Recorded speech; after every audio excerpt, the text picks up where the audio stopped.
Hi there. I'd like to talk a little bit about horses that pull back.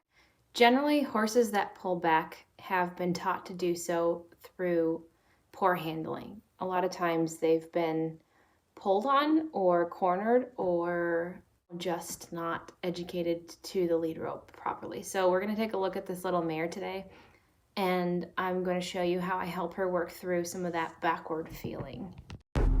I've just got the lead rope looped over the fence here, and you can see that she's frustrated and acts as if she has no idea where the lead rope ends or what to do with it. She doesn't understand the meaning of the lead rope and finds the end of it very quickly. A horse like that is going to be impossible to tie safely and dangerous to handle. And anytime that she doesn't understand something, her tendency to go backward is going to make her pretty unpredictable. So I'm just going to get started on some basic circles. You can see that she's drifting out, putting some brace in this lead rope, and there's that tendency to go backwards right there. There's her feeling like she needs to go to her habit of going back and pulling away. I'd like to see her body have a nicer bend. You could see that her thoughts are outside of the circle and backwards. She's not feeling that relaxed about this task, and she doesn't really understand how to operate and connect her feet to the lead rope. So a horse that has been started in their lives with a brace and with lack of understanding is going to respond in that same way whenever they don't understand something. It's a little bit more pronounced to the right. There she tends to get her feet kind of tangled up. I'd like to see her front feet go forward more. There's that backwardness again. So her front feet are bracing and kind of pedaling backwards, and she stepped on herself there. And all I'd really like her to do there is to untrack her hindquarters.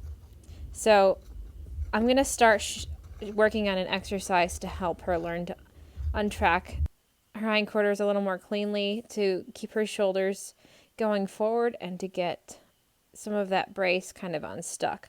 And what I want her to do is to feel the lead rope and to learn to keep slack in it, to follow the feel in it, and to keep all 4 feet going forward and around this bend. So I like to be driving from behind in this instance because I can direct all 4 of her feet forward and around a little easier. She can start to understand how to follow this feel without feeling like she needs to pull away from me as much. And here I can move her hindquarters over a step and keep her right shoulder going up and over. And she kind of feels like she needs to outwalk me or run away from me a little bit. So I just made one little correction there, and that right front shoulder went up and forward, and she's starting to calm and walk a little more smoothly now.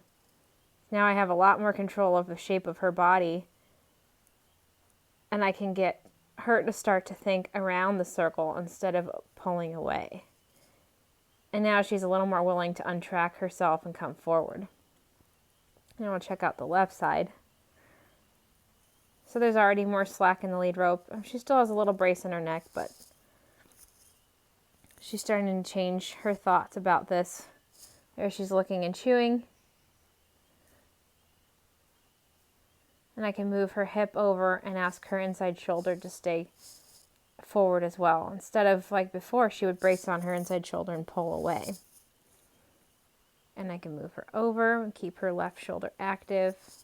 And she's following that feel pretty nicely. And she's willing to untrack and come forward without that big drag like she had before. So now I'm just going to plug that work back in and see if that hasn't helped with our circles. I'm just going to ask her to go around me to the left here, and I'm already seeing a lot more slack in this lead rope. She's not as overbent and thinking to the outside of the circle as much. Her footsteps are a lot softer and a lot calmer, and she's a lot more connected to me and a lot more relaxed. And then when I ask her to untrack her hindquarters, that comes pretty smoothly. she changes directions without feeling backwards at all. This direction, which was much bracier, is a lot softer as well. She's a lot more relaxed in general.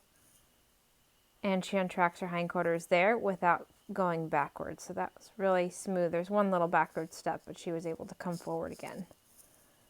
So this is a lot more happy of a horse, a lot more relaxed horse, one who's a lot safer, and one who's going to be a lot more pleasurable to ride.